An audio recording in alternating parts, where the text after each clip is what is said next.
Yep. Landlord, man, there's so much on your mind. Yes, sir. If y'all can hear behind the scenes. I don't know if they want that kind of smoke, boss. You understand? Hey. It might be too nefarious, you know? I want you to repeat a little bit of the video you got coming out, man, because you was making some good points on that Dak I don't play for money. Can you please proceed? Yeah, man. You know, it's just a different level of what motivates people. Like, with us doing this content, man, it's certain things that'll motivate you to the point where you can achieve something. But then it's some things that you just totally obsessed with. You just gotta have it. Certain things that you want, like money is a want for a lot of people. Especially for somebody like Dak. He got millions of dollars already. So he would want some more money. But certain things that you just must have. That's the stuff that keep you up at night. That's the stuff that make you go to work when you're not supposed to be working. When you absolutely enthralled and in love with the craft that you are doing, man, you don't think about the money to that degree. The money is a byproduct of the work that you're doing. You are absolutely in tune with the work that you're doing. Of course, you're going to get money from it, but the thrill of it is the chase of greatness in the craft that you're doing, man. That's really what it is. Yeah.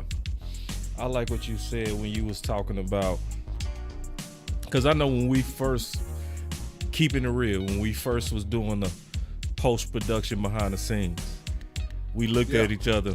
My boy, he said, "You all right?" And I said, "You already know what it is." I ain't even have to say a word. You're like, "Yeah, you put in one of them long days." Like, "Yup."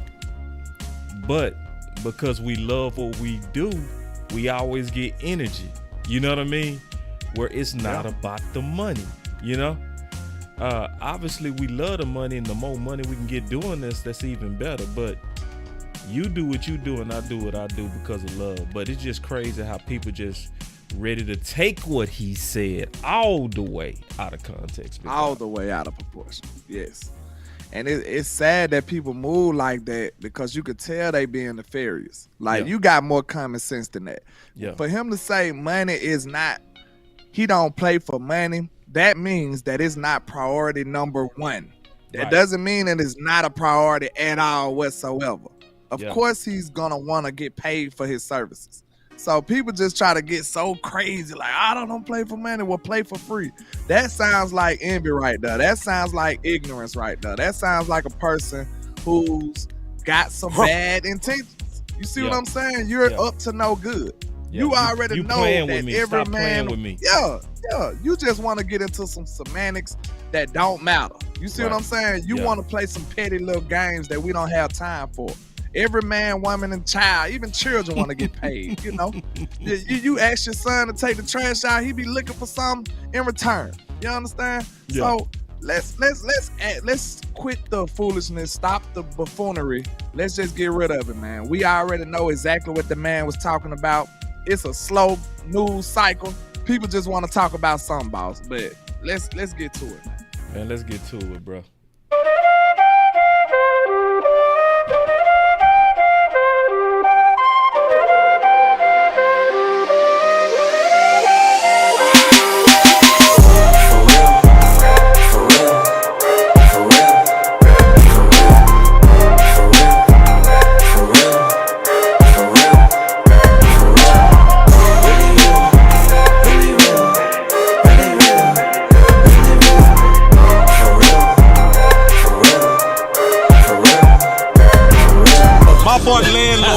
Something. He called you Slam Williams. He wants to know where you adopt that name from being a slam artist like how you did on boy from Detroit, man. When you think about adopting the name Slam Williams.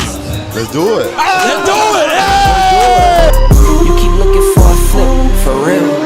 That's not wealth, that's rent, for real.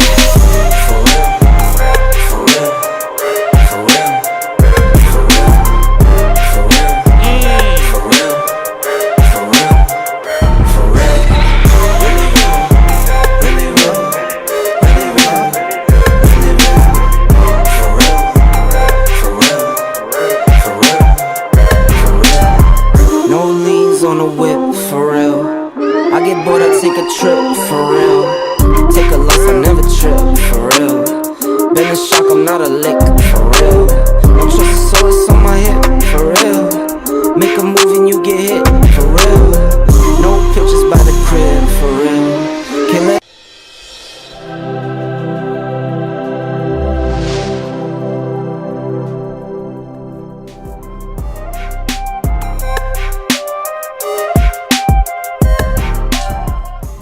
beat always slamming, bro. I swear, if you it's sleepy, about that trap flute. Man, that trap flute, bro.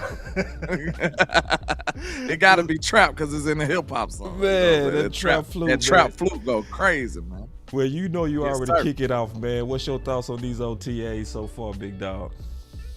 I mean, we hearing some good things about the right people that we need to hear from. You know, the Ricky second round pick. What's his name? Nealon. Yeah. They stand glowing things and glowing reports about him beating first team offensive linemen, and you know, it sounds a little deceiving when they talking about Chuma Edoga and players like that. But you know, it's something to get the people going. You know, it's something to make your eyebrows raise. But you know, then I hear glowing reports about the Ricky wide receiver, Flornay. I'm not sure about his name right now, but Flornay, I believe that's his Patrick Tweet. Yeah, Flornay. Yeah. Him and Aisha. Shout out to those two. Mm-hmm. She said that he coming in and out of his breaks real quick and is looking pretty good for him. So we gonna see what's happening, man. This is the underwear Olympics, like Nate Newton calls it, and you know, it's just it's not that critical when we talking about opinions right now, right this second, but it is stuff to keep your eyes on. You understand? I think this like a signifier. That's what I call it. Like it's giving you little signals. Yeah, I said yesterday, man, I don't like borrowing people's eyes because I don't really trust people's eyes. I trust my eyes, but I do look for people that have a pretty decent track record, you know? So if you was bold in the past, then I'm going to kind of take your word a little bit more, you know? And some people not bold, some people are. And the people that's been bold in the past, I spoke about it yesterday and got it right, like Aisha. I like where she got it right. I spoke about this. We go talk about this even more today when we get into a certain segment, bully ball. But like, she was one of the first people that really highlighted everybody. When they talked about Hunter Luque, they talked about him offensively. She was the first person that truly highlighted that he was also very much a sleeper in terms of his ability to block. So we gonna get into that when we get into bully ball. So OTAs all together. One of the things I'm already super excited about was a him segment we did a minute ago, bro. That him segment, we did a minute ago. We did this about 3 weeks ago. And we asked, will Turpin role increase? So let me go and hit that him. Walk up in the life. Yeah, I'm really him. Talking my shit like I'm really him. Hold up. Look, walking this bitch like yeah, I'm really him. Talking my shit like I'm talking my. I'm really. Right. Let's go. Let's go. Hey man. Really him. All right. Now we do got a question.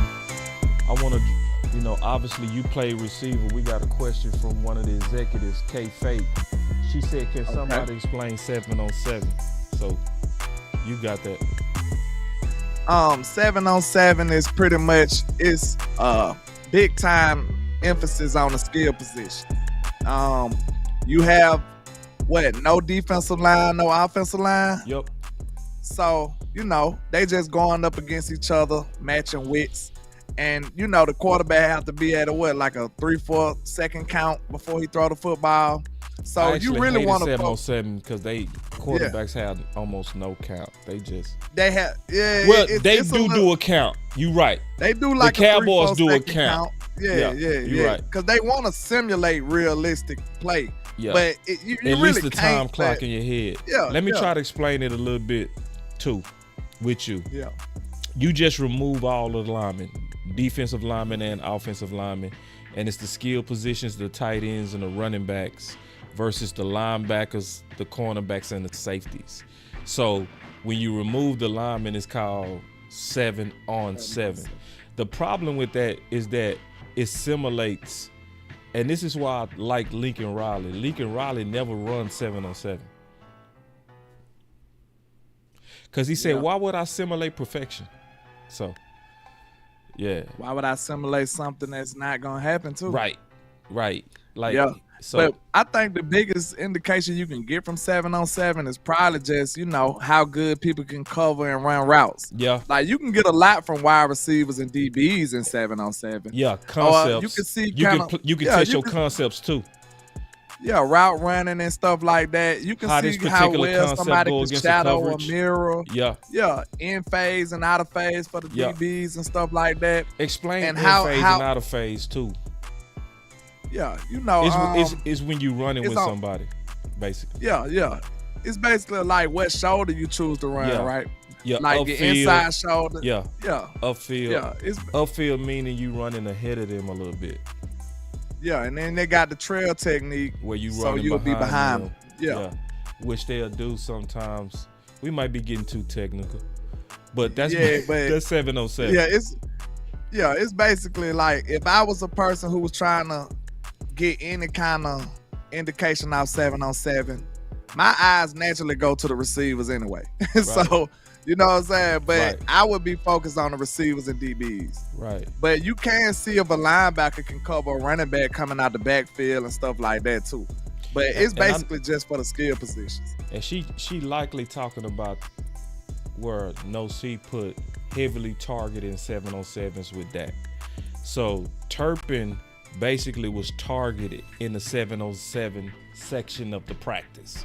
So when they was going 7 offensive players versus 7 defensive players, he was the one that was getting all the targets, which is dope. Yeah. And see, this is what I love, especially because we talking about this from a him perspective.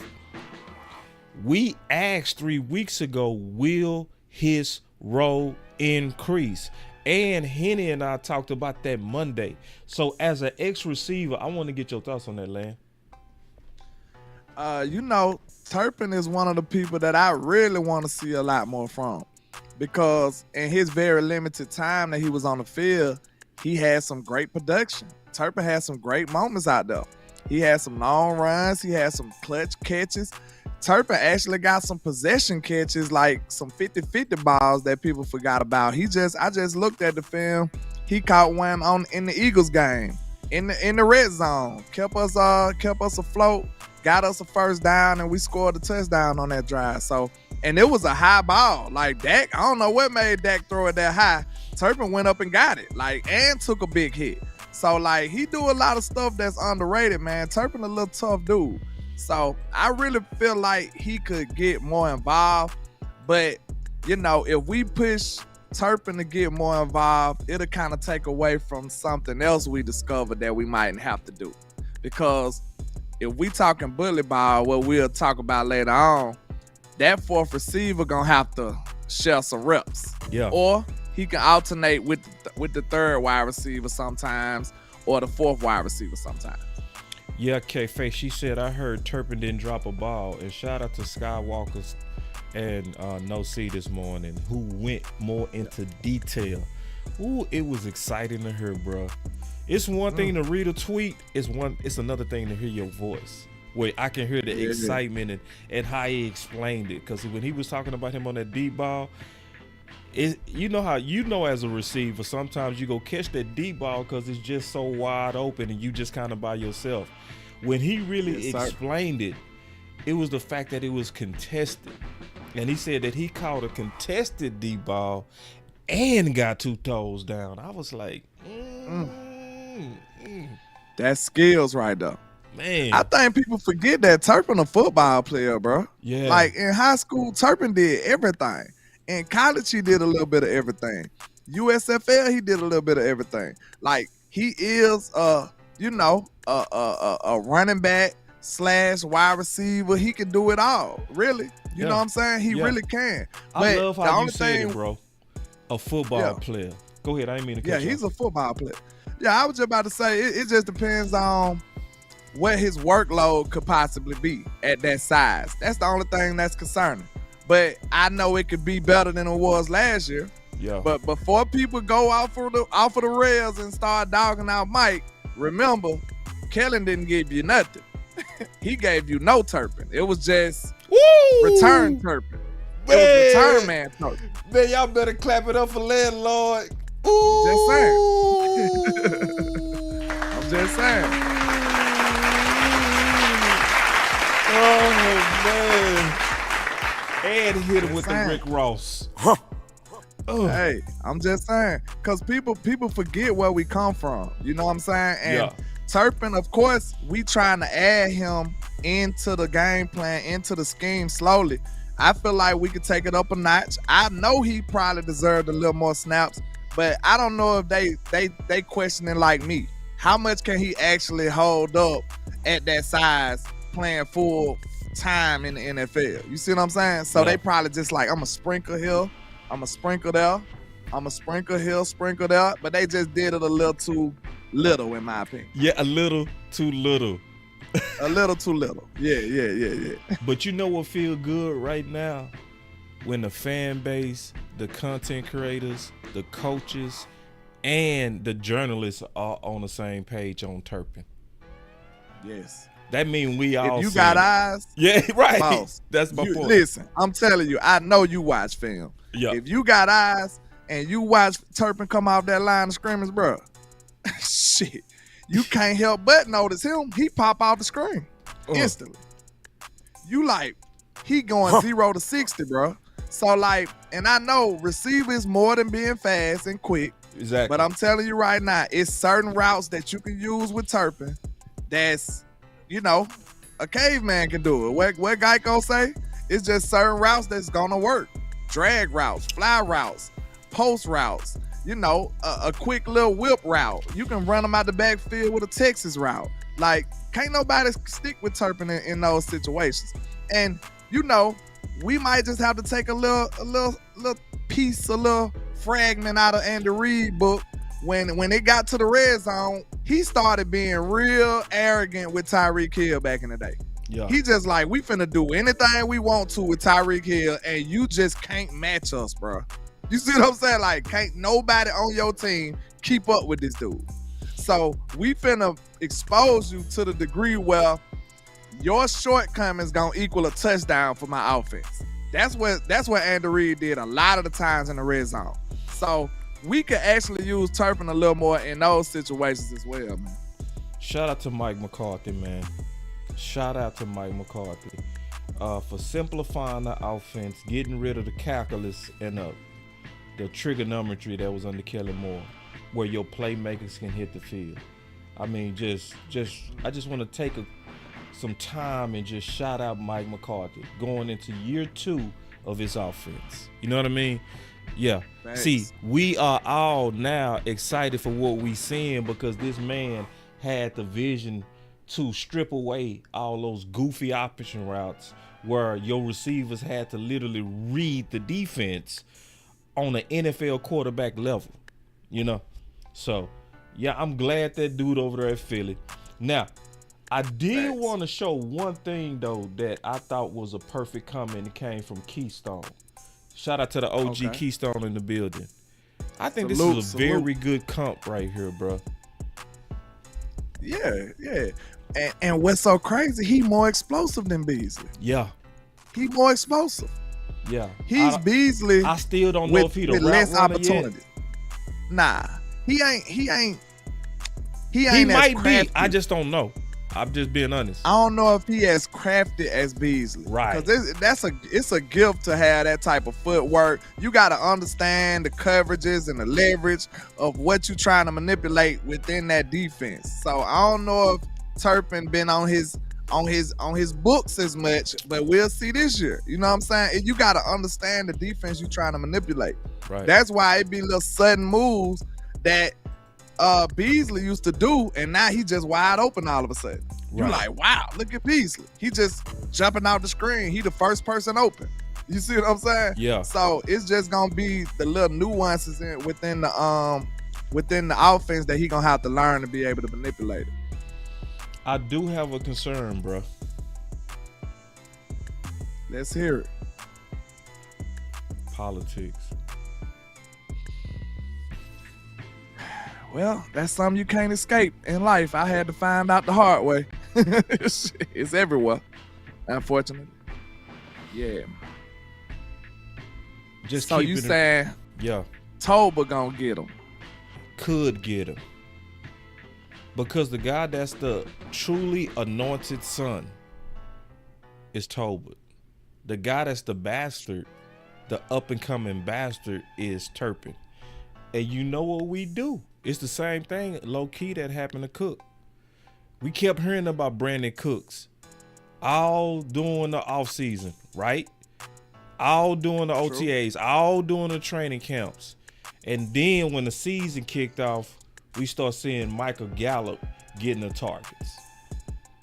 I gotta ask you a question, boss, because you the person that coined Bastards and Sons with the great analogy coming from Game of Thrones, my favorite show of all time. Mine too. For real. Yeah, that's just epicness. If you ain't on it, we can't help you. I feel sorry for you. It's too far in. You gotta holler at me after like 6 seasons, and then maybe we could talk.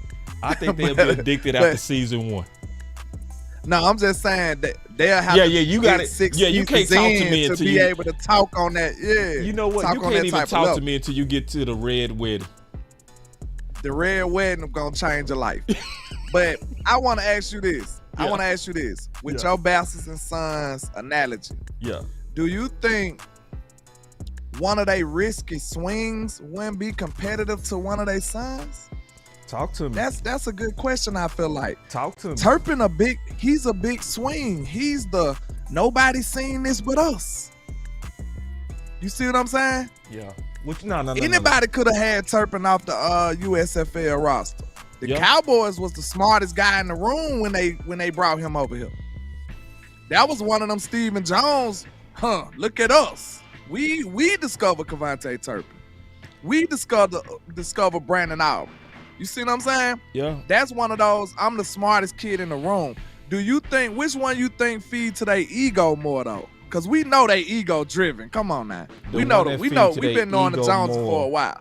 Is Tolbert.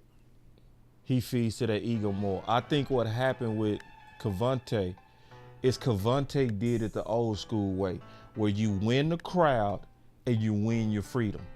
When he returned that kickoff and then he returned that punt return, I can't remember which one, but he did 2 in one game. Well, you can't deny him. Yeah, it was preseason. But that's how you win the crowd. When the whole crowd is looking, when the whole world is looking, you make the plays. And when he made the plays, well, then at that point, you couldn't deny him. So he is earning it the hard way, but it's like you said, they sprinkled him in, but they didn't give him enough sprinkle, you know? And I'm just telling you my concern, because I'm also hearing a massive campaign about Tolbert.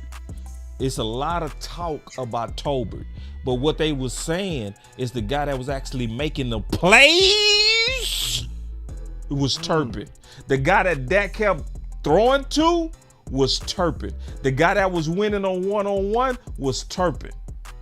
The guy that we keep hearing is go take that next step was Tolbert. You know what I mean? So I'm just concerned, just honestly concerned, because see, I think the best thing for us is just to hope it's true. You know what I'm saying? Let's just hope that Tolbert is taking that next step and is becoming this player, so it wouldn't matter in the end. Because, like, to be honest, I like Turpin's skill set. It's like, how can I say it? Tolbert probably would be a better all-around receiver. Turpin is just great at what he do. He probably greater than Tolbert at what he does. You see what I'm saying? I feel like Tolbert will be the better all-around receiver because he got the size, he got the speed, he can play every receiver spot now. So, but Turpin is a specialist. That's what I think I'm talking about. Turpin is a specialist. He more like a three-point shooter. You see what I'm saying? And Tolbert could be your starting three or your starting shooting guard. You see what I'm saying? I hope they just keep it old school. Just give it to the guys who making the plays, bro. Turpin was making plays last year and I ain't give it to him. You see what I'm saying? But Tolbert made his fair share of plays too. But Turpin plays was like explosive. Then feed him the ball. That's what make me wonder: are they concerned with him being so small and stand upright? That's what I'm wondering. He about the same size as Tank Dell. Tank just like that though. He could be like that. I seen him take some big hits too and pop right back up too. I think he tough enough too. But see, I'm gonna tell y'all something. We are fair to y'all, so we go get into something else. We asked this question: Brandon Cook separation. We are very fair, so we're gonna correct something that we got wrong, right? Not intentionally, but we did get it wrong.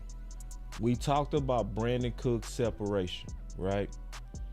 According to this player profile, yes, it is true.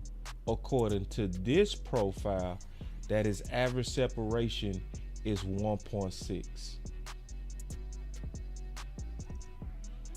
Okay. Yep. But the problem is this, it's right here. If you're looking for it, let me make it bigger. So the problem is I never used this site for average separation. I've always used Next Gen. And so when you go to Next Gen, let me pull it. Let me get it for y'all real quick. All right, we finna do this live stats. Receiving. The first thing they show is the separations, okay?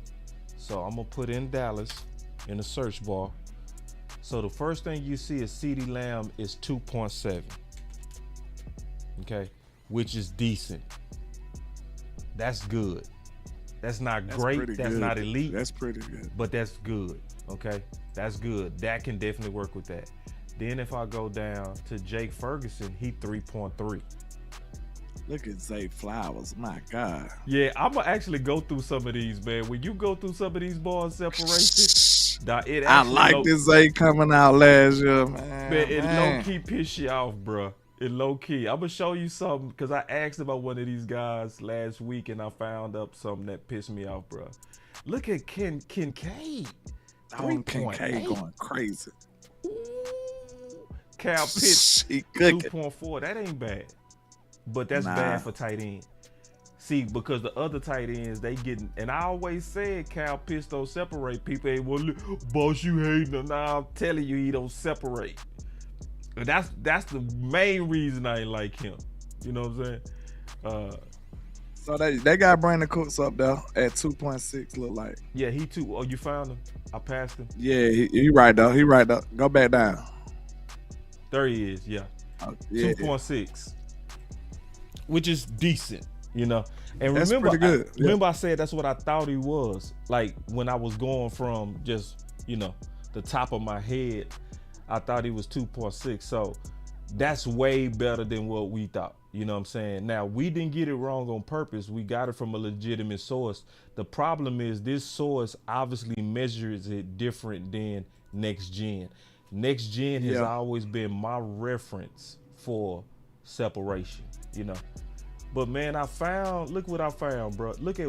Remember I was asking about Wendell and I said, where is he? Yeah. Look at his separation. Sheesh.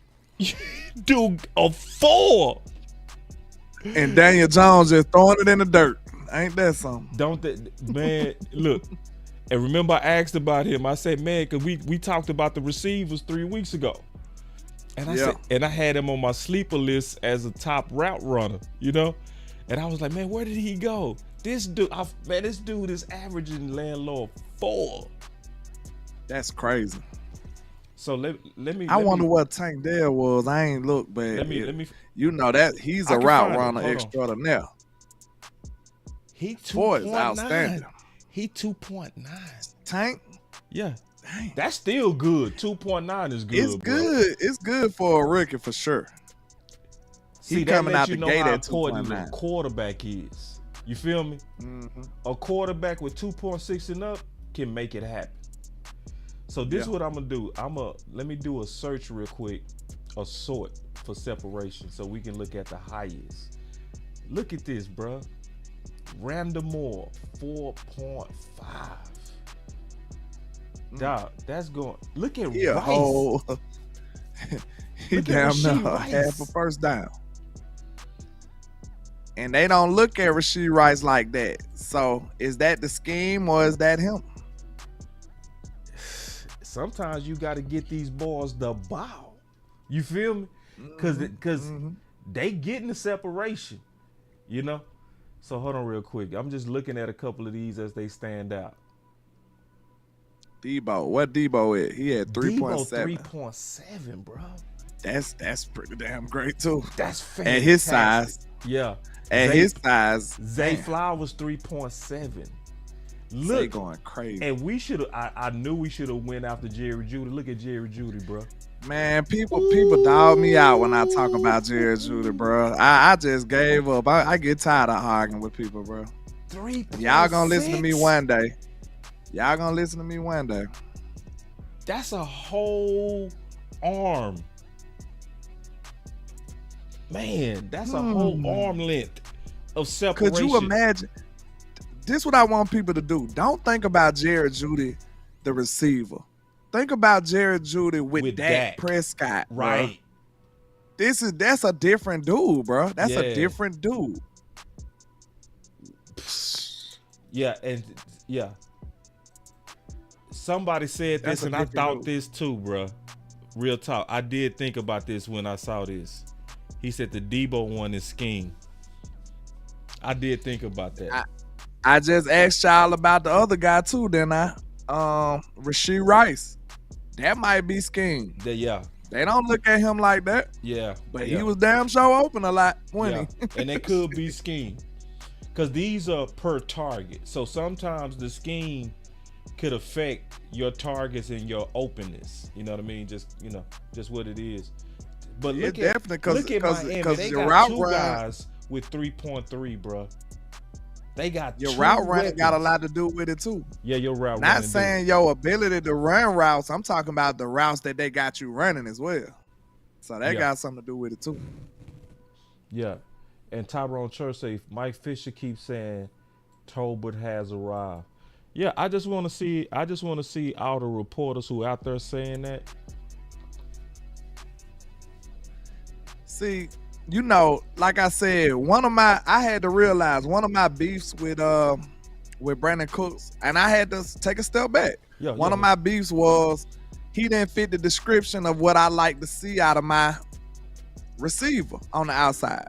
You know what I'm saying? He a little shorter than I like, and I think that kind of made me look at him a certain way off the jump because I like a taller receiver on the outside. Right. So some people get caught up in their preferences, and then they start saying other stuff. Now, that's what I'm thinking. What's going on with Tolbert? Because Tolbert do fit the description. He has the prototypical build that you want for a wide receiver. I feel like that's really what got him drafted.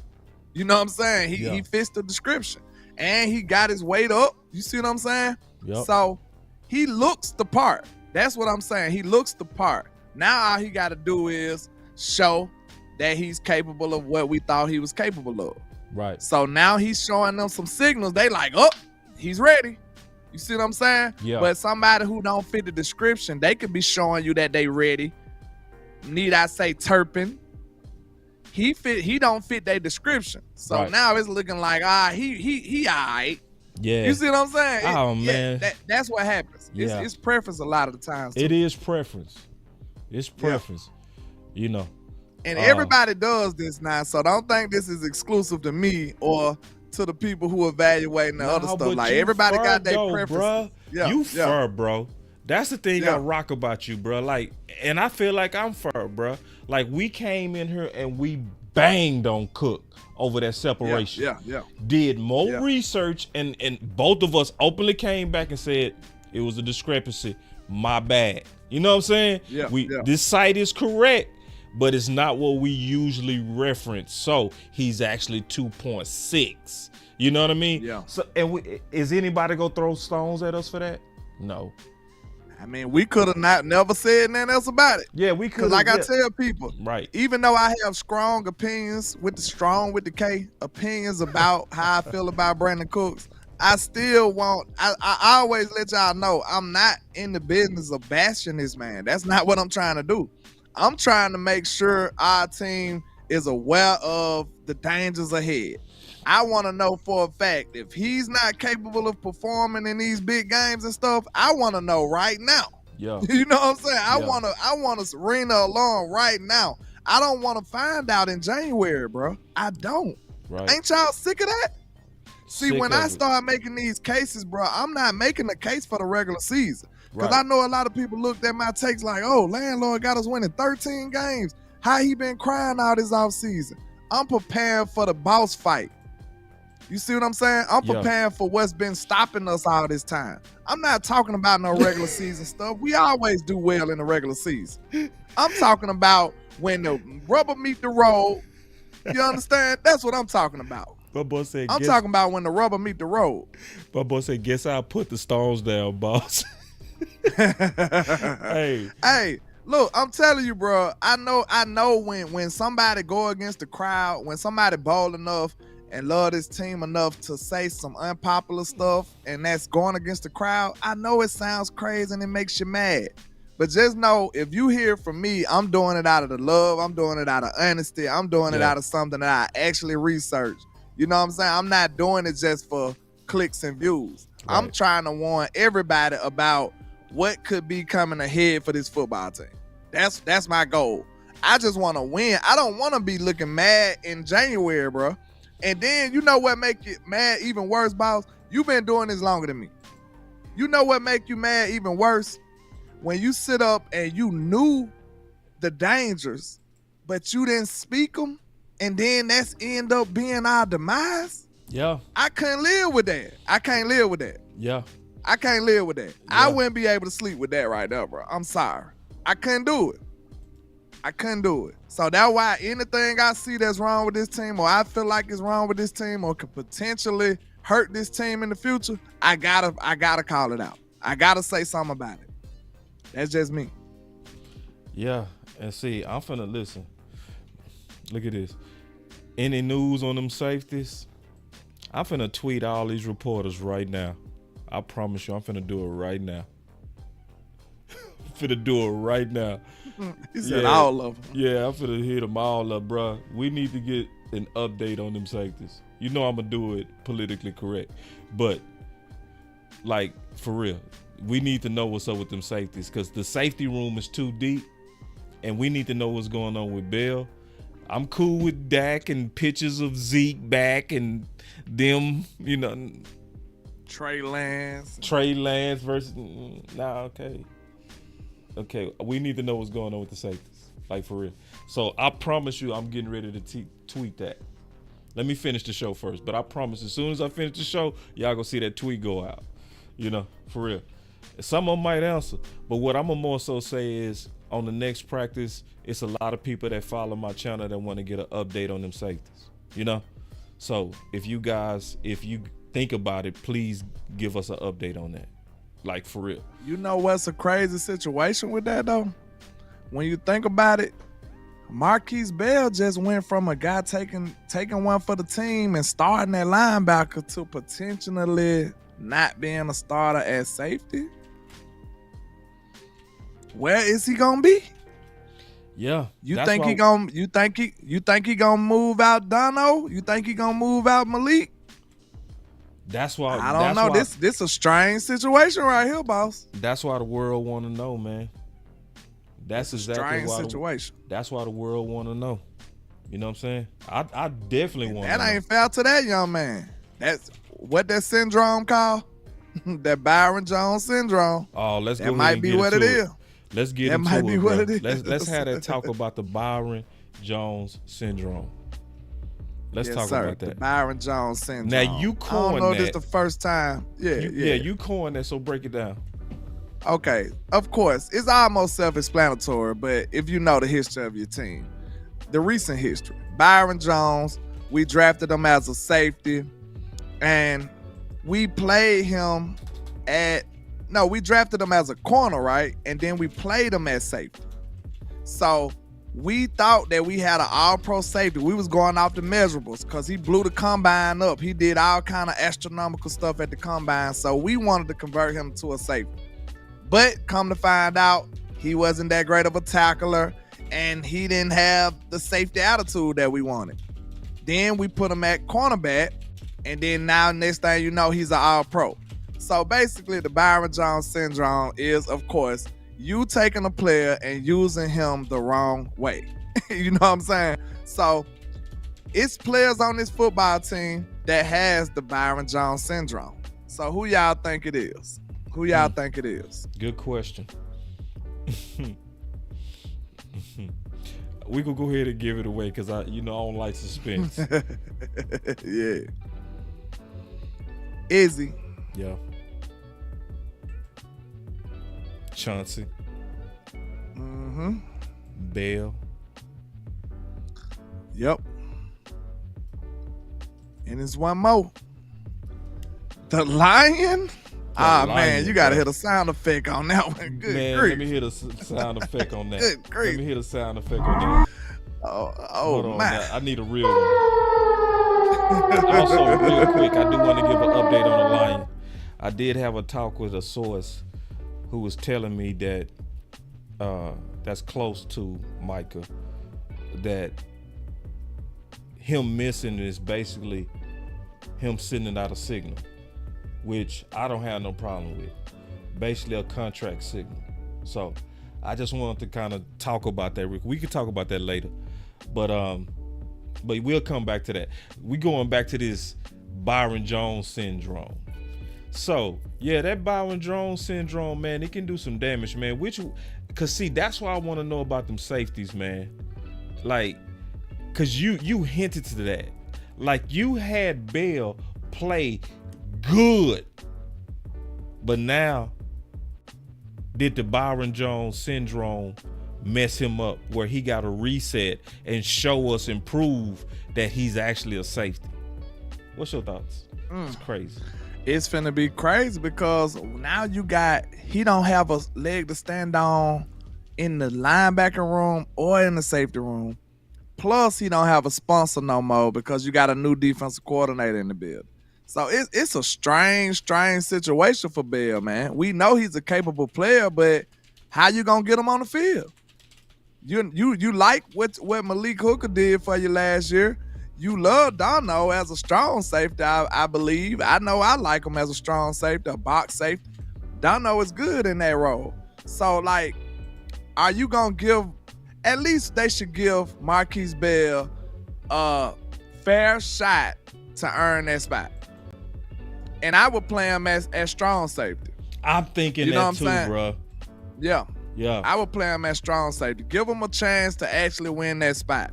We know Dono is a great player, but I mean, that's the least you can do after he took one for the team to the degree he did last year. This man was an undersized linebacker and gave you everything he can give you, and actually played better than Damone Clark, in my opinion. Right, the whole year. Yeah. So I mean, undersized. So I mean, the least you can do, boss, is to get this man a shot at a starting role on the team. Yeah, and now that you say that, we got to add to this list, bro. Donovan Wilson is also part of this Jones syndrome. Yeah, he is. Why you say that? You think he a linebacker? No, when he first was playing safety, he was playing more single high. He got a majority of his reps, as a free. Most people didn't know that.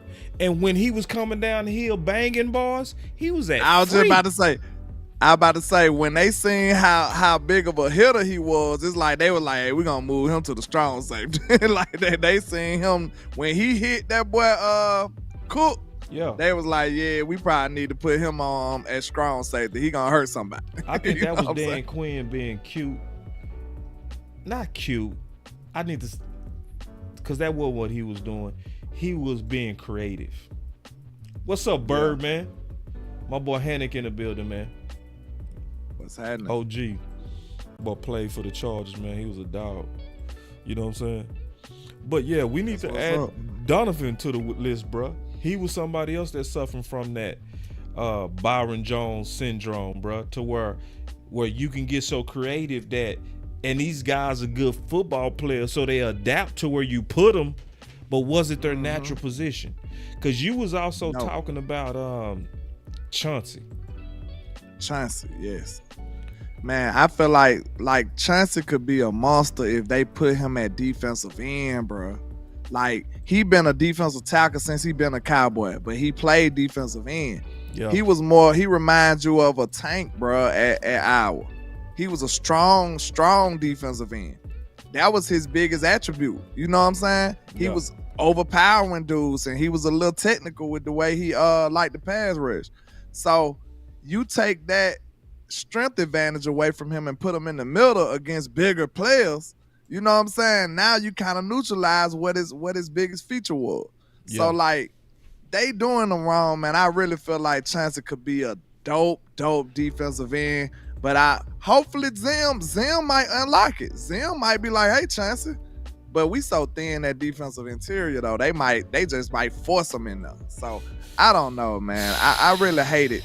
We should have really addressed what defensive interior in the draft, free agency, Walmart, anywhere you can get a warm body in there, man. Because I hate the fact that they finna sacrifice somebody potential like that. You know what I'm saying? On Chauncey, I am a little bit torn, bro. Because this is year 3.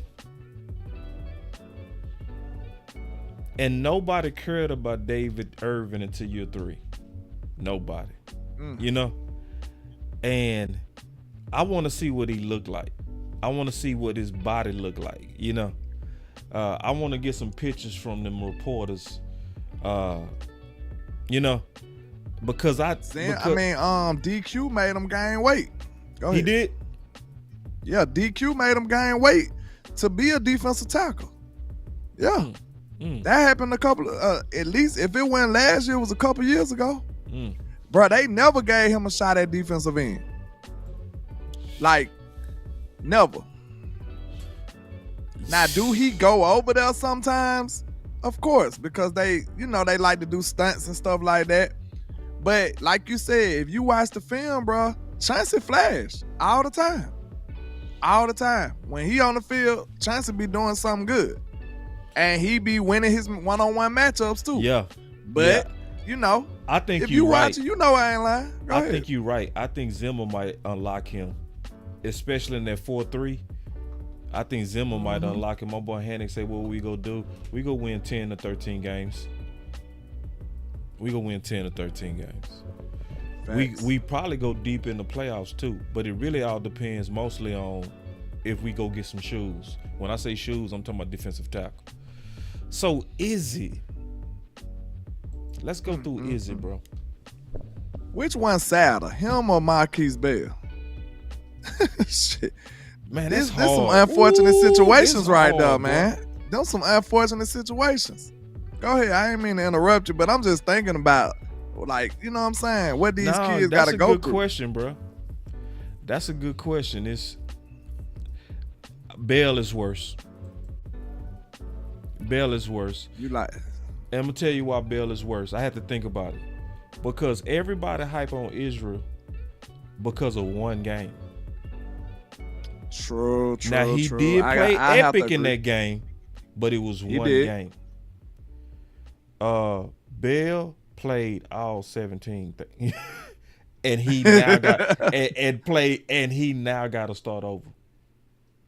Man, he don't have a leg to stand on, boss. Yeah, Bell is way sadder, bro. Cause like, then what's so crazy? Even if I wanted to fight for him, who would you be attacking? Like, I can't even figure out a way to you know what I'm saying, to fight for him to be a starter like that. He'll have to 100%. Well, this the perfect, to be real, this really the perfect situation for him though. Cause you got a new defensive in DC, and if you win them over to that degree, who's to say that Donovan Wilson got that spot on lock? Now he did get a contract, but you know them safeties ain't making no money like that. So if Marquise Bell come in here and just outplay him, shit, Zim might be old school enough to be like, hey, that's my safety. Yeah. Now, the chat saying Izzy, and I'm seeing it from different reasons, and it's overwhelming Izzy. My boy Wee will say Izzy is definitely sadder. Tyrone Church said Izzy because he played big in big games. Big game. Big game. But he did stop a Pro Bowler though, boss. That's he stopped a Pro Bowl receiver. He played like a star that game, bro. And when he did. When you play like a star in the playoffs, you go win the crowd, bro. And see, you don't supposed to get off the field. It might be okay. I see it where they coming from this standpoint. It's almost like you had a taste of what he could be and you never saw it again. That is sad. You know what I mean? It's like the last time you saw him and they pulled him out of nowhere. Because remember they was playing musical chairs and doing all that. Remember they was playing with corners and they was doing all kind of stuff. Nation Wright, Kevin Joseph. Yeah. All them DBs got a little shot in that little threshold we talking about. And then he showed up and it was like, what? It low-key made Dan Quinn look genius. You know what I mean? It was like, boy, you pulled a stunt. Because not only did you pull him out of practice, right? Because he never really got the reps to show that he could do that. So it was like they was hiding him. And then he showed up and balled out. So it was like not only was Dan Quinn right, he was super right. And we never saw him again. It's crazy. One thing, Izzy is sad too. This the same dude who picked up the phone and told Jerry Jones, I'm gonna be the best DB you picked. And he said, no, son, you're a safety. You know what I'm saying? Yeah. So, like, boss, you a former corner. How important is confidence from a cornerback? You see what I'm saying? He had confidence out the gate. Like, he had confidence out the gate. Then he come up here and get an opportunity, and then they just say no. It's crazy. Hold on real quick. Gotta do something real quick. Everybody around me shooters. Ain't no telling who was shooting. Ain't no telling who that is. Somebody named Philly D. Nah, you can't come in here. Oh, Philly in his name. You already know what time it is. Like, bro, we talk football over here, man. If you want to come in and just be annoying. Everybody around me shooters. Ain't no telling who was shooting. They gonna shoot you for that. Shout bus shouters. I'm just letting you know. Shout buses. You out of here. Bringing real back. He speaking his mind. That boy with the shit. But go ahead, put a couple shout buses in the chat for this dude. Man, you know how we do in the trap. But where was I, man? Before I was so rudely interrupted by this dude. Pew pew. Yeah. We was talking about Izzy. The confidence that Israel Mukuamu had. Yeah. I mean, then he walks right up on the field. You remember when we interviewed him, right? Mm-hmm. Shout out to the guys. We interviewed him, and he said he got no indication that he was gonna play the next day. He got no indication. It was pretty much like a game time decision almost. Man, he was ready to play at that level right there, like that, that quick. Drop of a hat. Then what else he said? One of the other things, bro. I ain't watched that interview. I'm gonna have to pull that interview back up. Cause look, another gem he dropped in there. Another gem he dropped in there. He said, man, I'm willing to play wherever I gotta play. You see what I'm saying? He wanted to do whatever he gotta do to be on this team and play on this team. That's what he said. And I believe the young man, and he went out there and showed it. But, you know, after that, we didn't really get too much of it. And like you said, he rose to a star level. He played like a star, for real. If we would have put Trey on him and Trey would have had the same performance, we would have been like, hey, that's what Trey supposed to do. Right. You see what I'm saying? Like, he locked Goodwin down, bro. Yeah. He locked him down. And he got ball skills. Yeah. He got ball skills. He like that. Somebody said he run a 4.3, bro. He run a 4.3. He like that, man. He like that. He's a big kid. Hold on, then bro. One more thing about him, I forgot. Look, this what they took me off a track, but I was about to say this. You know he out of South Carolina. Yeah. And you know he battle tested. He played alongside of that was J.C. Horn, right? Yeah. They got drafted the same year. You know that's where that confidence come from. Is it like, man, they been throwing at me? I ain't scared of was nothing. dogs over there. Yeah, he I ain't think he scared ran a of nothing. 4.3. I ain't think Man, he ran Izzy a said 4.3. he battle tested and hey, he ain't scared. He ain't scared of the moment. He ain't gonna panic when the ball in the air. So he had confidence coming out the gate. I'm seeing 4.46. That's plenty at his size though. That to is. me. That's fantastic.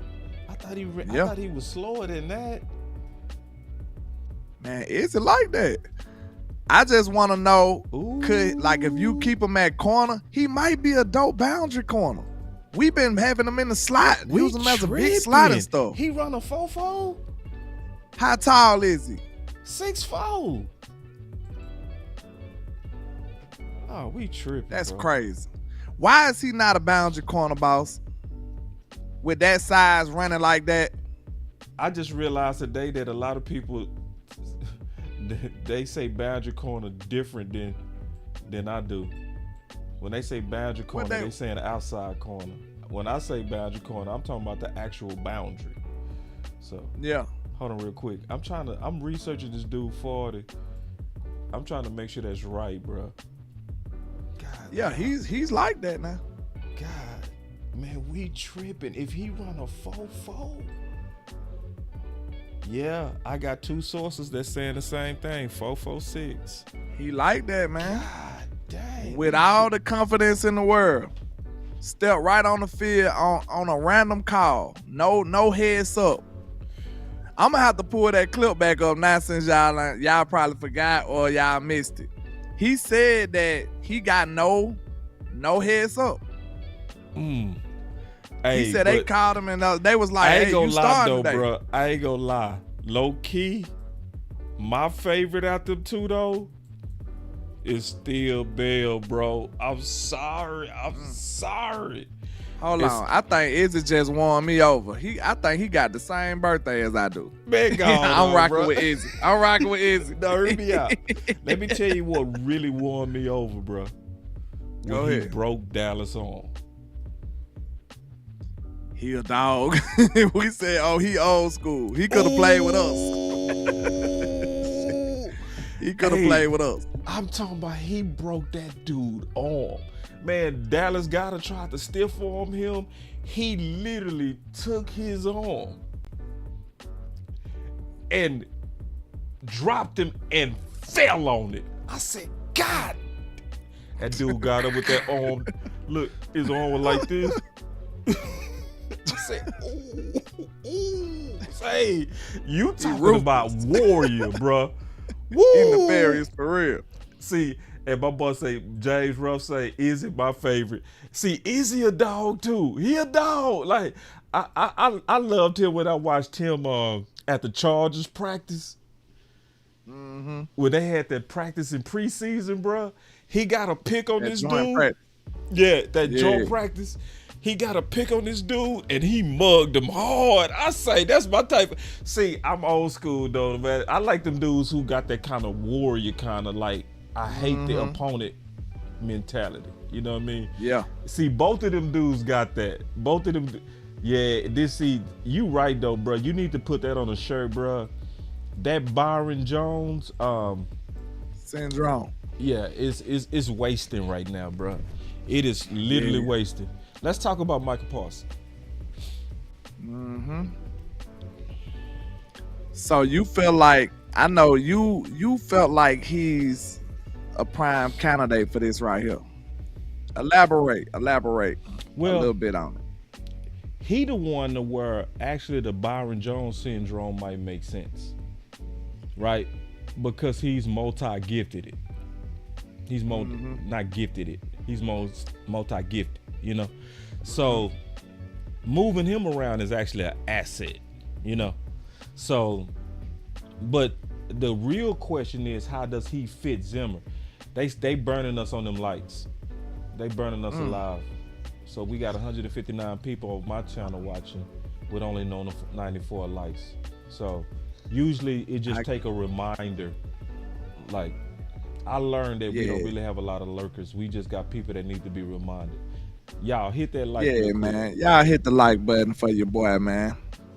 I hope we've been giving y'all some entertainment for the last hour. So, man, at the very least, hit the like button for your boys, man. On we both appreciate channels. y'all. It's just a little bit of work. Yeah. It's just a little bit of work. But if you don't mind, go to one channel, hit that like, then go to the other channel to hit that like.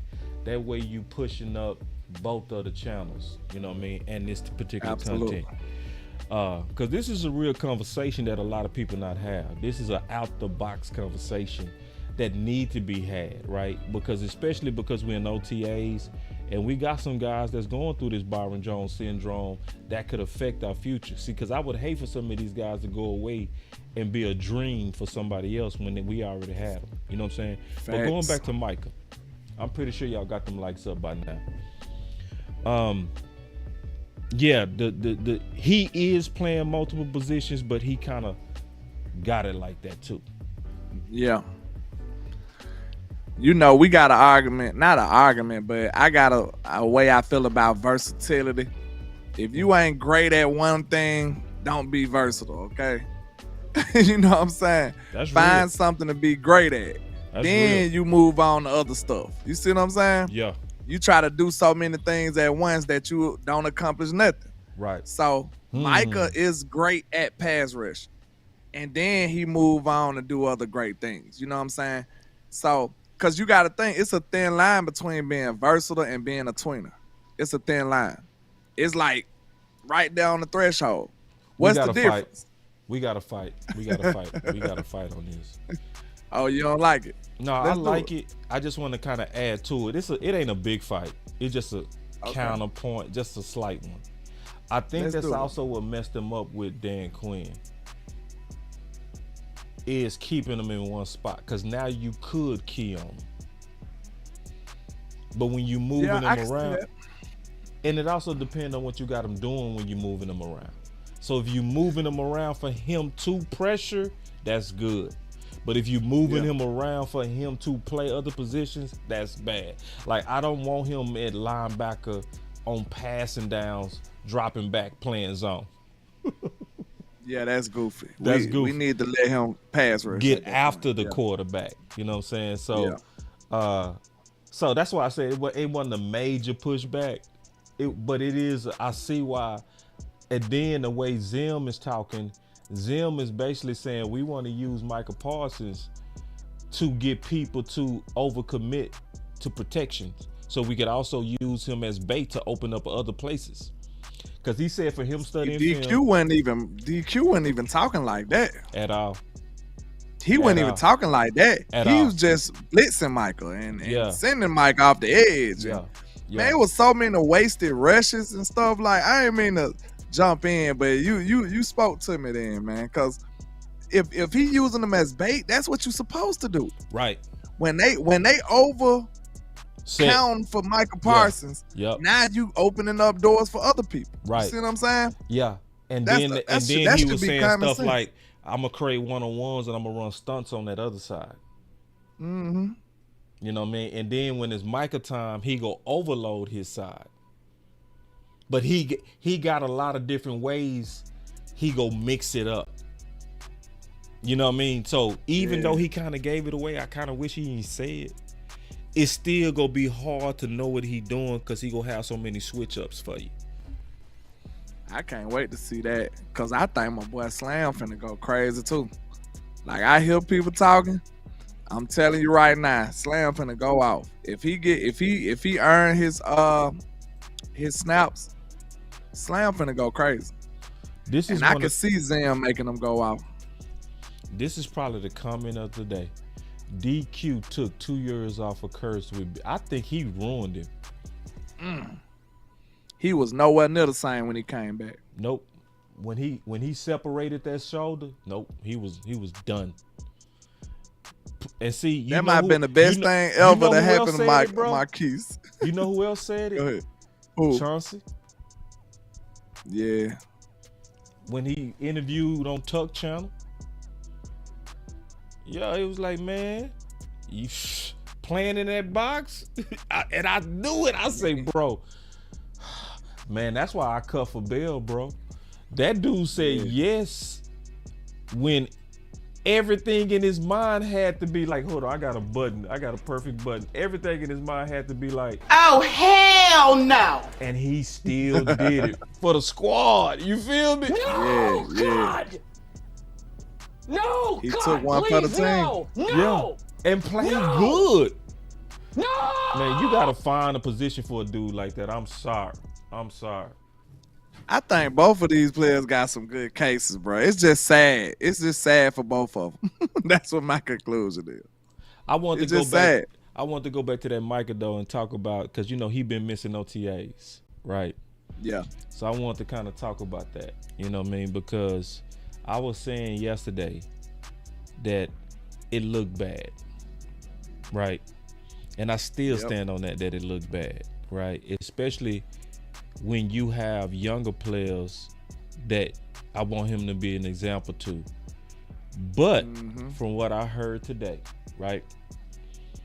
I will say this and I stand on this. I want to get your opinion on this.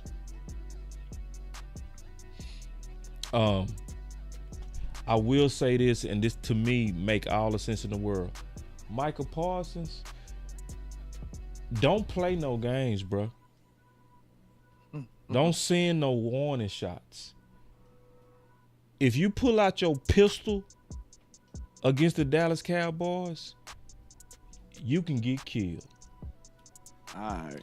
The only time you pull out your pistols is if you ready to shoot. Don't play with it. Don't play holdout. Matter of fact, I would say this. I think he don't need to come back. I think he should hold out. Don't come back. Don't, cause see, this is the deal. I was talking to Jay Tuck today.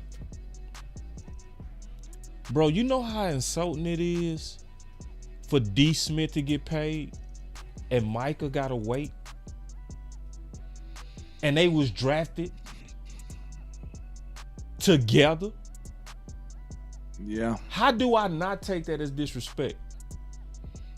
And Micah, at least, even a hater would say top 5 at his position, and D. Smith ain't top 5 at his position.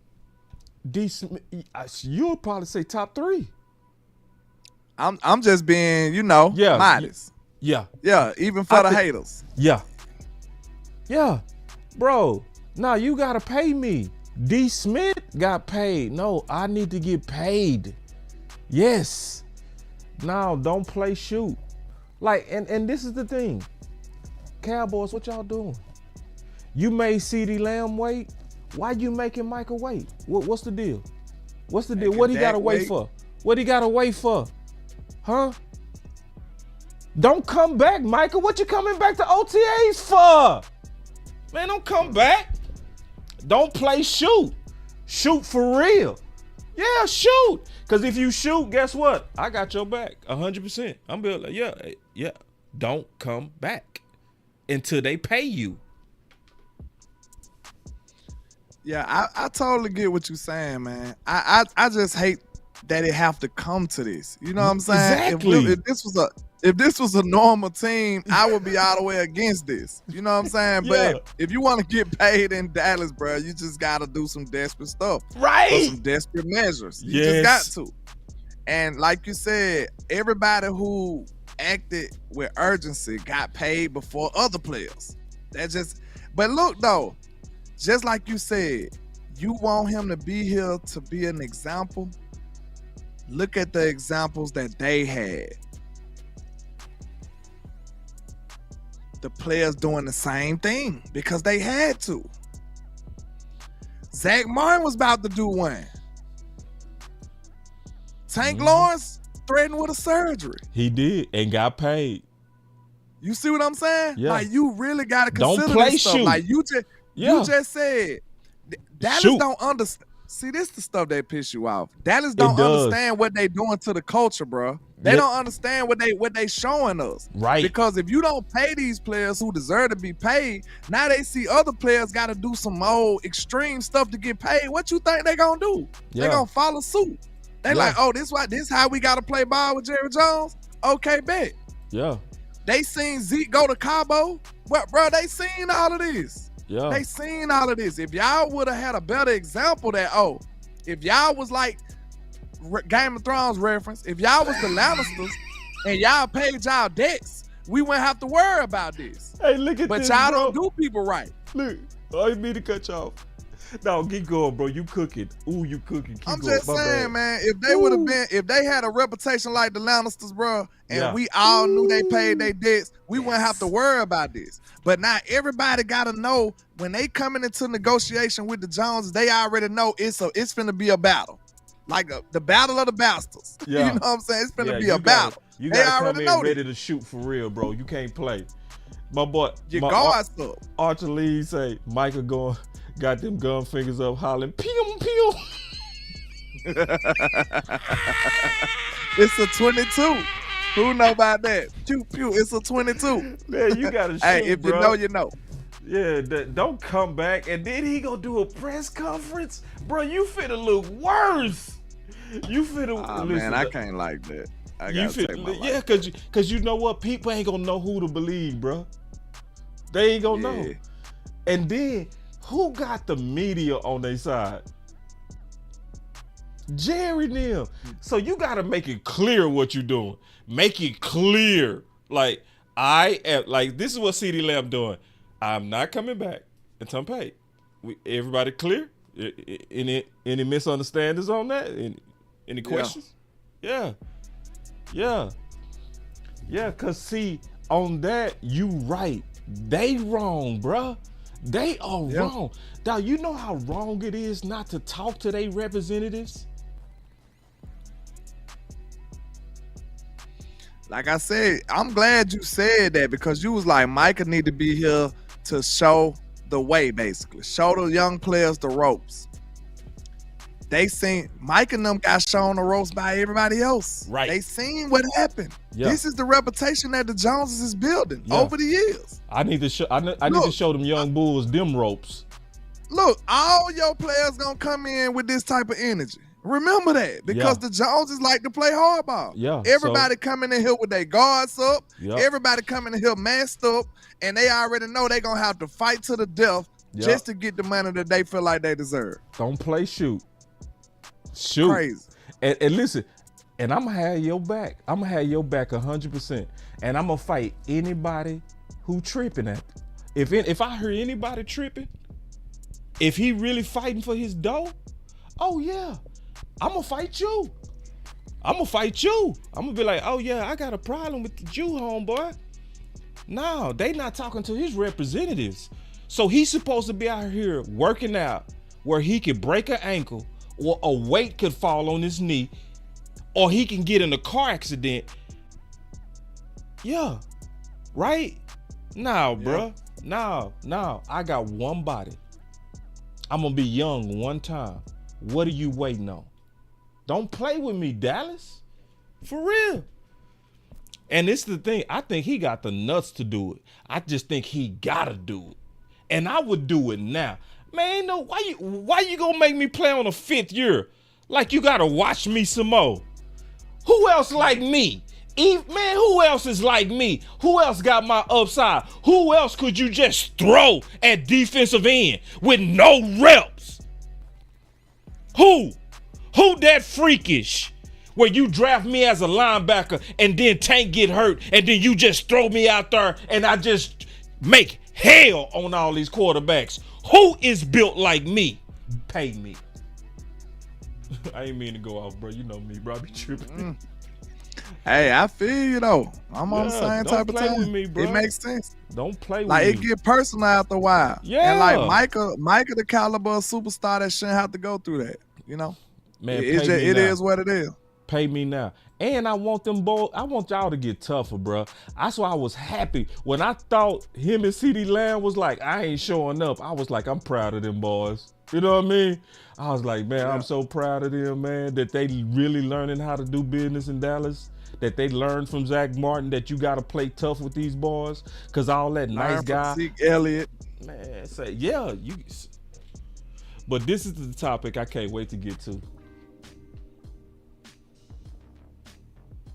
Did you have something else on that, bro? Because I didn't mean to just cut the subject out. Did you have something else? That's about it.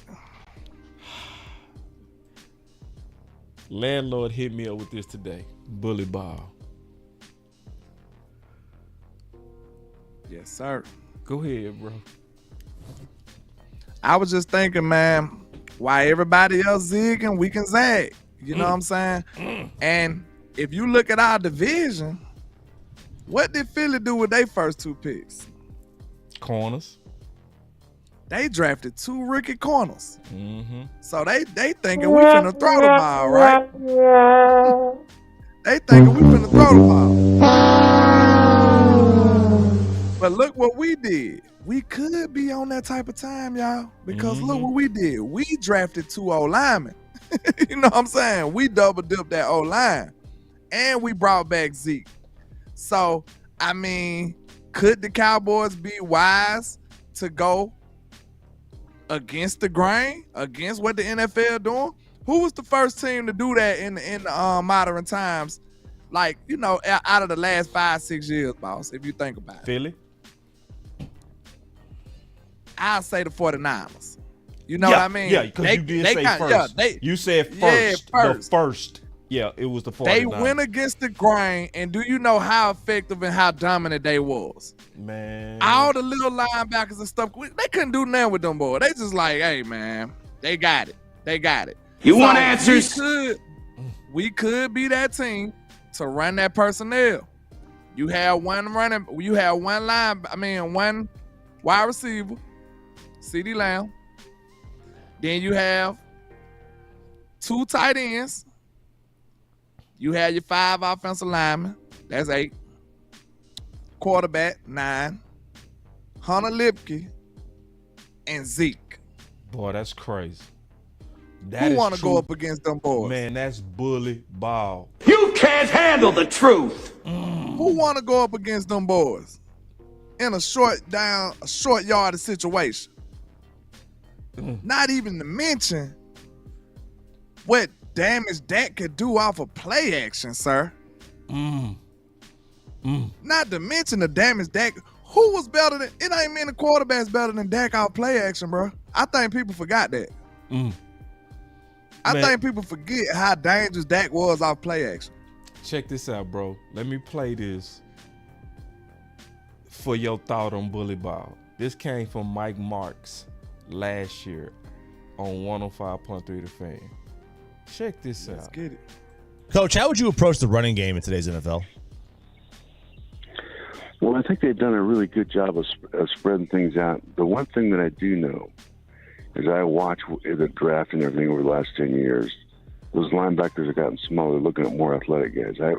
We used to put a big 280, 290-pound tight end back there at fullback and do some lead stuff, and I promise you I would do that. Just go and splatter those guys and come downhill as much as you can with it because they're just not prepared for it. Guys, that's the key part.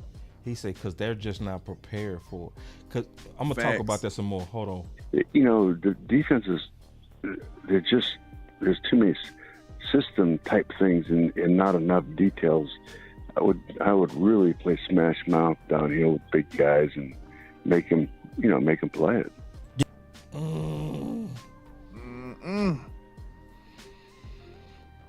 He said, just splatter them guys. Make them play it. He said, make them play it. Ain't that what they did to us? That's what a bully is. They gonna make you do something you don't want to do. That's what Green Bay did to. Oh, y'all go out there with them puny linebackers. Okay, play this. Watch this. Watch this. But you know the dopest thing?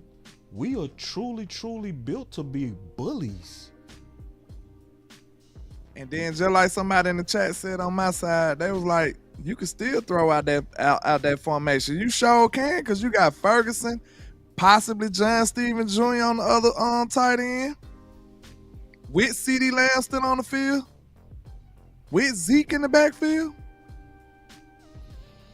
Hey, I'm gonna say this, but we gonna go back to bully ball. You know and Hunter was catching the ball too. Go ahead. I'm finna say something, bro. It might throw you off when I say it. I don't think Ferguson our best tight end. You might be going a little too far, boss. Who you like, John Stevens? Over Ferg?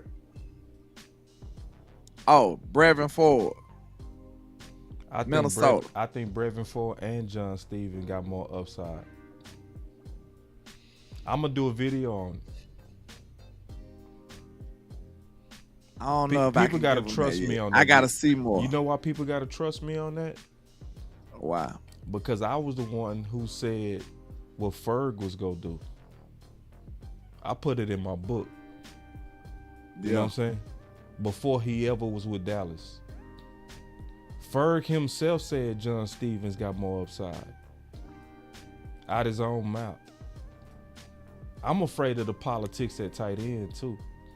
Cause sometimes there's no way Schoon should make this team. No, right he shouldn't now. make it. But I'm telling you, I said this on the show with Hen and West. They gonna do a phantom injury. He gonna be on IR.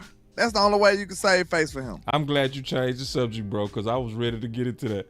But I'm gonna do a video. I'm gonna do a whole video. I'm gonna break the whole thing down, like for real. Yeah. Cause this is the thing about Brevin. I've been on Brevin for 2 years, calling him a perfect Mike McCarthy type tight end. For 2 years. You saw it on the draft show. Who did I lock in on round 7? Out of everybody. Yeah. Who did I say? Get this dude right here. Huh? And we got him in the UDFA. But didn't that happen? Yeah. So I got a good track record on these tight ends, bro.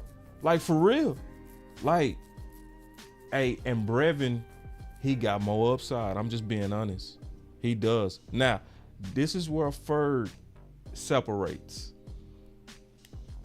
His mentality. He's a true dog. You know what I mean? Tenacity. Yes. Yeah, he's a true dog. Like, he might not be as athletic as them dudes or had an upside, but I think mentally tough, they got to catch up to him. You know what I'm saying? He gonna give it his all. Yeah. Oh, he ready to fight out there too. I love it. And that's what won me over. Yeah, and that's what won me over. He was like that at Wisconsin. He was like that at Wisconsin. I saw him pancaking defensive ends. At tight end, that might be his it factor though. That might be the it factor that take them over the edge though. I don't know, boss, because you know some people got it, some people don't.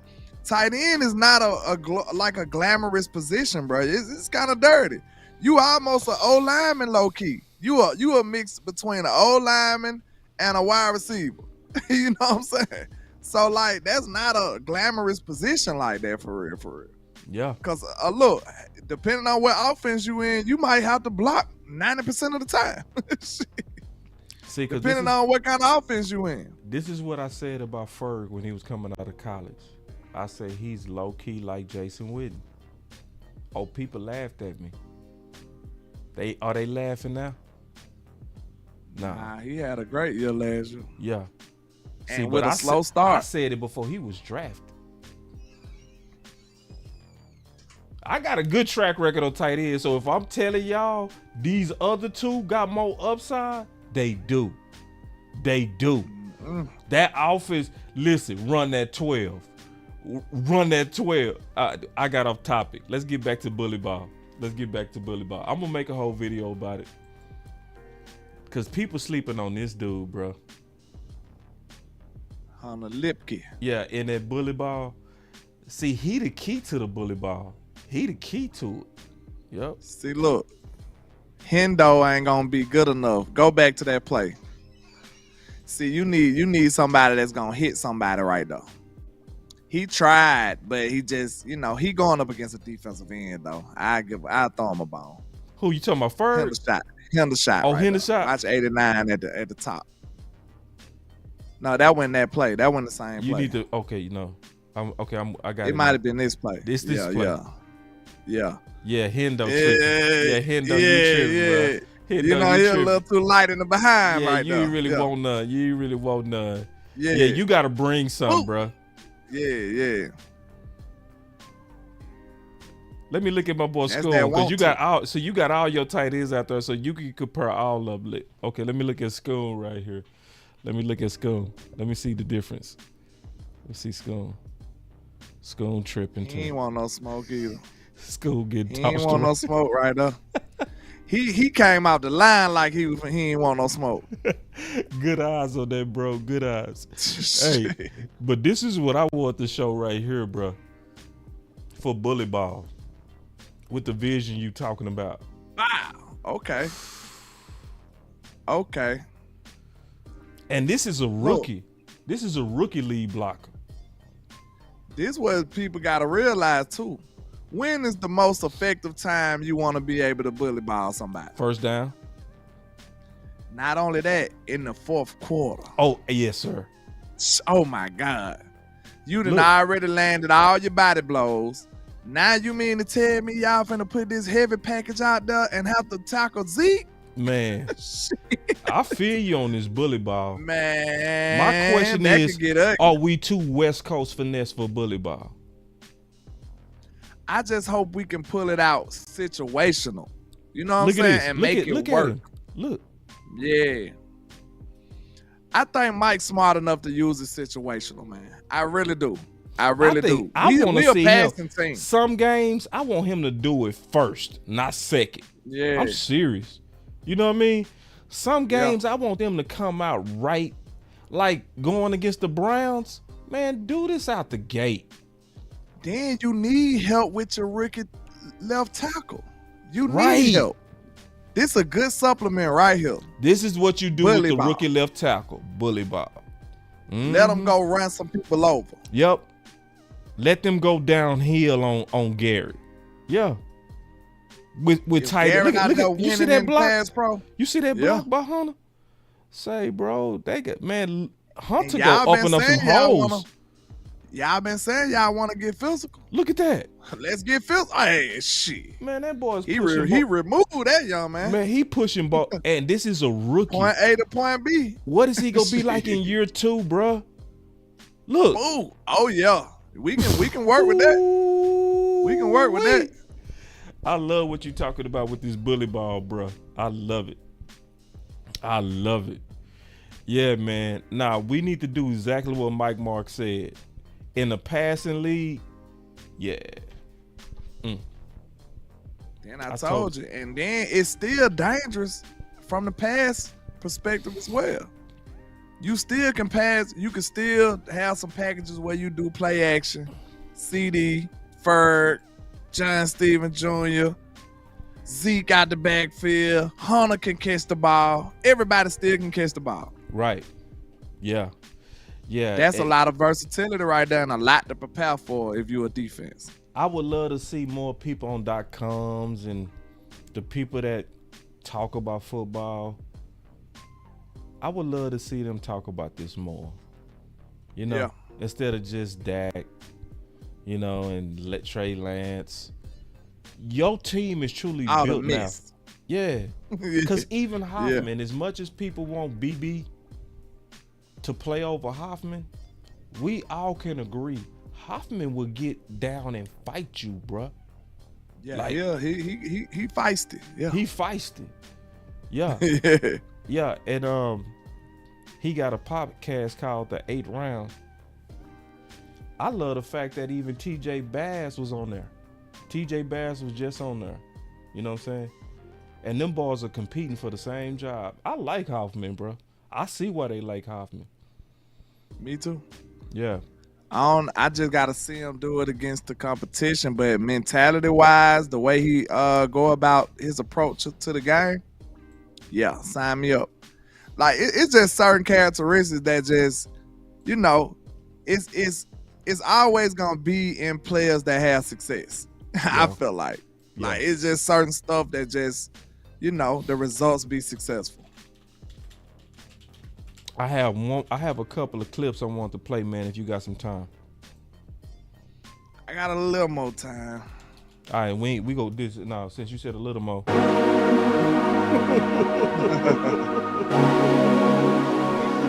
Yes, sir. Cause I got a little more myself. Yeah. I got one soup over here. You ain't getting no supers over there? Oh, you got a soup over there? Double up. The money I call up. Double up.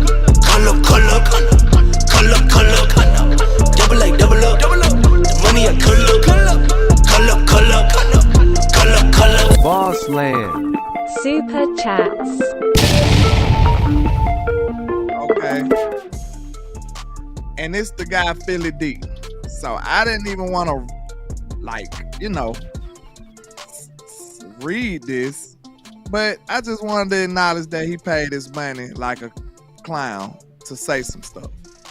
And that's the dude that you know got shot. Yeah, that's the dude that was. He said he got timed out for you, and then he said some old foolishness. But we ought to be ashamed to let a Philly dude be the only super though. You ain't got nothing over there, boss. Come on now, we could do better than that. I ain't got it now today. We let a op be the only. Come on, Cowboy Nation. We could do better than that. Send $2, $1, something. we can't send it to boss. We can't let nobody. Nah, we can't let this happen, y'all. That dude got mad, so he went over to your channel to super chat to hate. Yeah, you got timed out. Coming over here talking about Cowboy fans and trolling us. Nah, bro. That's sad business right there, man. That's sad business. I do gotta say though, the executives, they blessed me all week. They probably need a break. True. I swear to God, them boys been throwing money over here, bro. Like for real. Hey, I ain't mad at you. Let me see. It's the 23rd. They got bills coming up. We gonna give y'all a break. I ain't tripping, man. Y'all give it when shout you out got to everybody that support, man. Yeah, when you got it, we need it. Yeah. But look though, I'm tripping off of this dude though. He came over here just to be nefarious, but it is what it is, man. You ain't gonna read it? You ain't gonna be talking about how I got. Nah, I'm not finna put nothing like that in the universe. He said he got timed out for being a troll. And then the other part I'm not gonna read. Cause it's not true. Yeah, and we got love, my boy Iceberg. They always come through, bro. Look. Appreciate you, Iceberg. Exactly, man. Look, they blessed that's it, bro. real, Everybody right? doing it, bro. Look. That's look true, at this. right? And then, look at this. Look, Eric, look. And I didn't even know this. My boy Eric said, I'm a diehard Eagles fan. That's man, what's what up, man. Salute to y'all. Salute to Iceberg on my end with the 199, man. We appreciate y'all, bro. And I like that it's blue too. You know what I'm saying? I don't want to see that eagle green over here, and that's the only one. Nah, we ain't doing that. We don't get down like that. Shout out to the real, man. Coach Fowl in the building. What's up, Coach? Salute. Look what he said. Can you read that? I tried to listen to the other team, and they are straight trash. He say, "Boss, hey, we appreciate you, man. We appreciate you. That's real. Fowler Junior dad, man. And then we got us, man. They bless it, bro. I wasn't even expecting y'all to do this, man. I appreciate y'all, man. Salute to y'all, man. We appreciate y'all. That's the dope thing about the executives. Hey, Mr. Fowler, anytime you want to come back, man, you still welcome, man. You always gonna be family, always. You and your son. You know. But man, I really appreciate y'all, man. And me and Landlord talked about that, bro. Like the executives at Boss Cowboy Sports, man, they y'all good people. Y'all good people.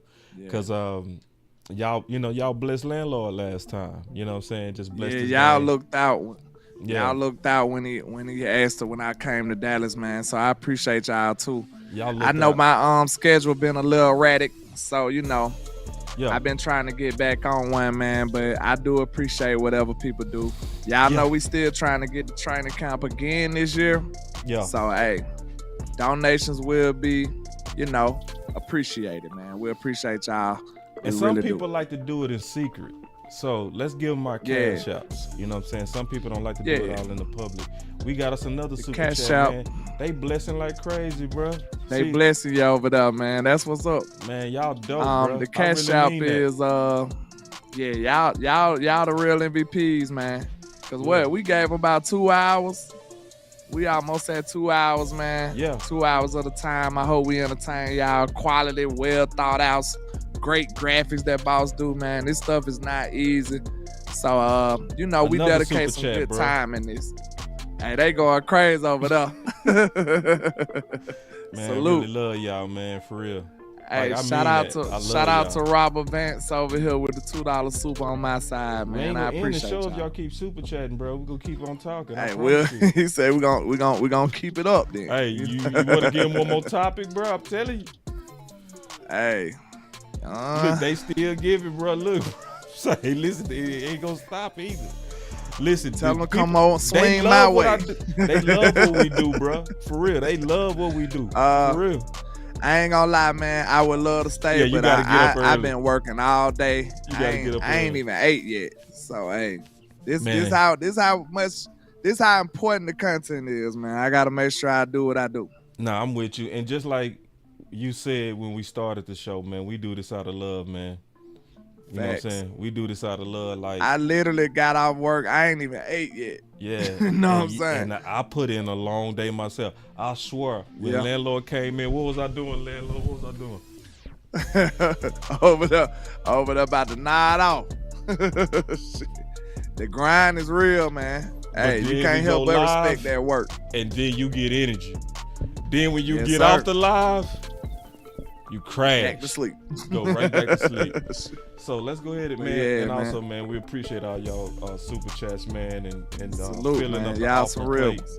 And Coach Fowler, go back and rewatch another super chat, bro. Another one. That's that love over there, man. Quick, appreciate y'all. Real quick, bro. I got another one, but no. Another one. Yeah, man. All right.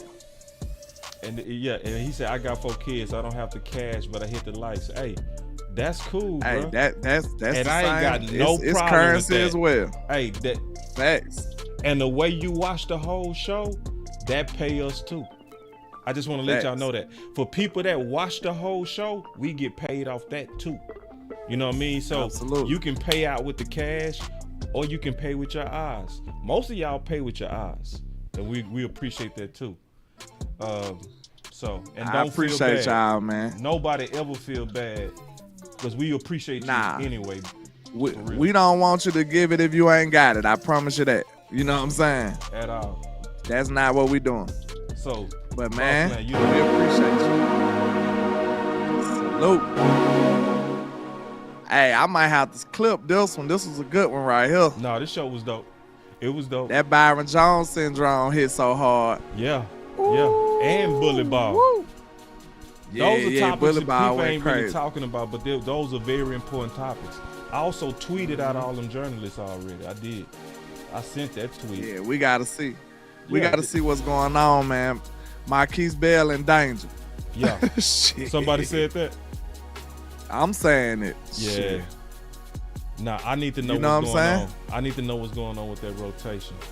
But let me give my final word. Well, yeah, I'll go ahead and give my final words, man.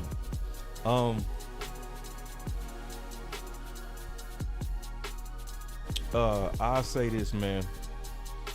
First of all, Dak is just showing so much class, man. I hate that they took that boy out of context, but we all know that's what they go do. It's just what it is.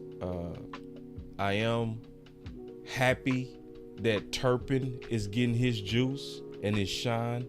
I'm super happy for that. because that's something we all been calling for.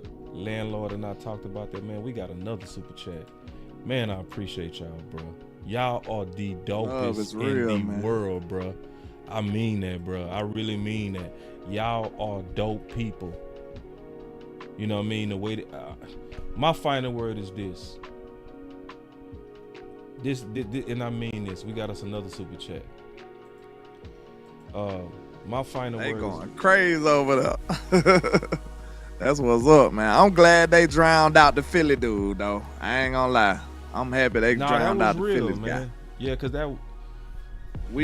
that's disrespectful, man.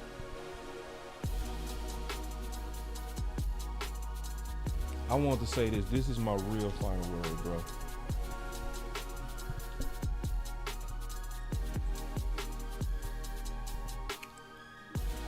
We was doing a show,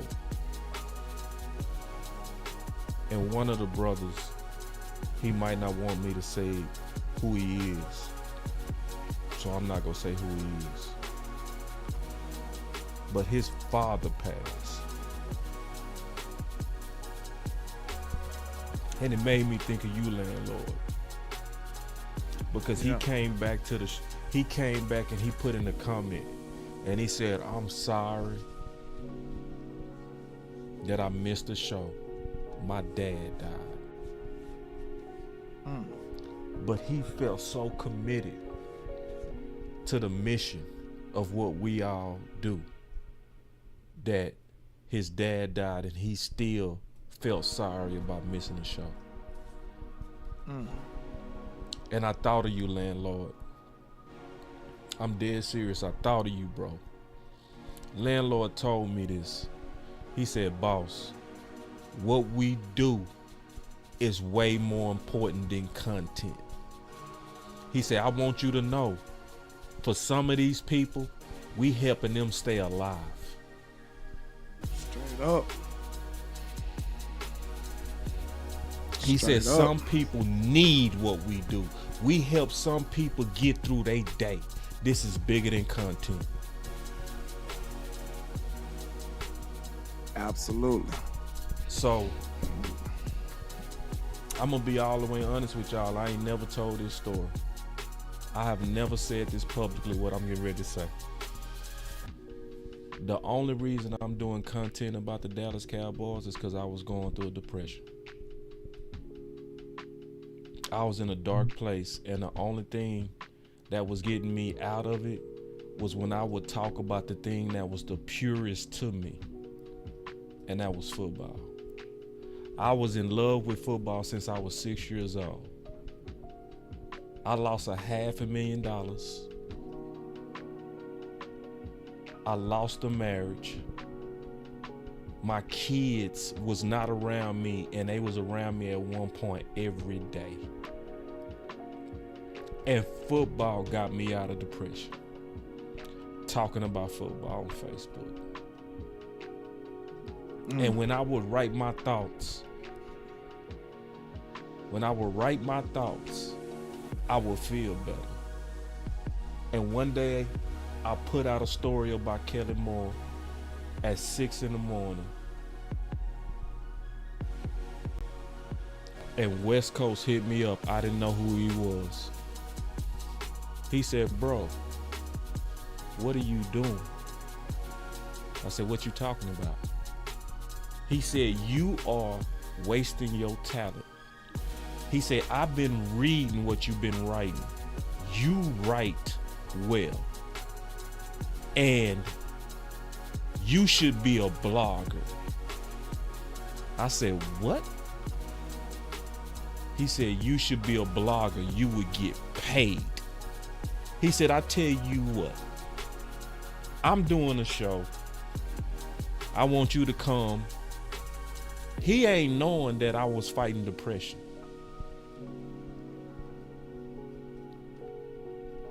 He said, "I want you." I'm dead serious, bro. I've never told this story because it's embarrassing to me. You know what I mean? I'm just being honest. I never want to talk about this publicly. But he said, "Come do a show."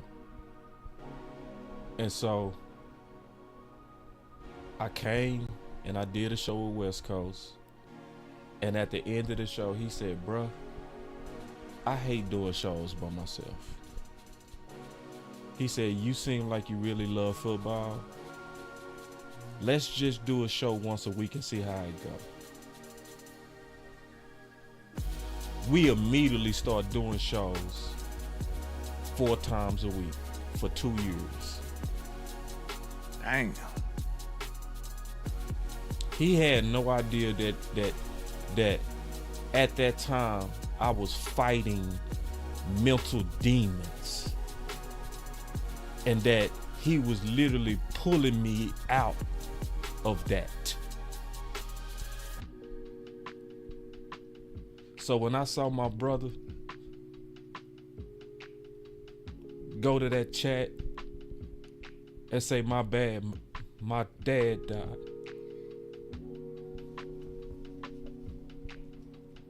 I want you to know, Landlord, that you right, bro. You right. This is bigger than football. This is way bigger than football. That's my final word.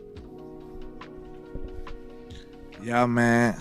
After that, I don't know how I can follow that up, though. You set me up, boss. Good grief. That was powerful, man. But like you said, man, one thing we got to realize, man, we going through life just like everybody else. We normal people, man. And everybody go through stuff. Everybody got their demons they fighting. But one thing that unites us all is this game we all love, football, man.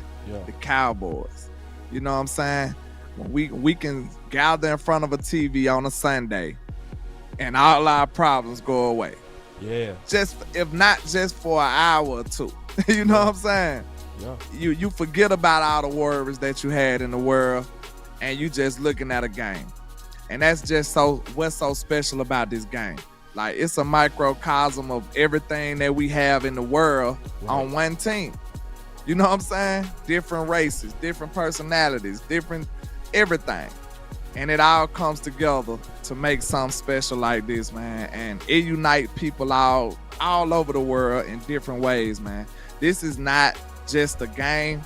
Like we just said, it's bigger than a game, man. It's just some just great about this thing we call football, man. It is. And like, that's my final word, man. Salute to everybody that support and everybody going through some stuff like that, man. You know we here with you. Hey, if I ever made you laugh, I ever made you mad, you know what I'm saying? Just know I did it out of real feelings and emotions and real stuff I felt that day. You know what I'm saying? Honesty. And that's my final word, man. Salute to everybody, man. Salute. Boss Land. Let's go.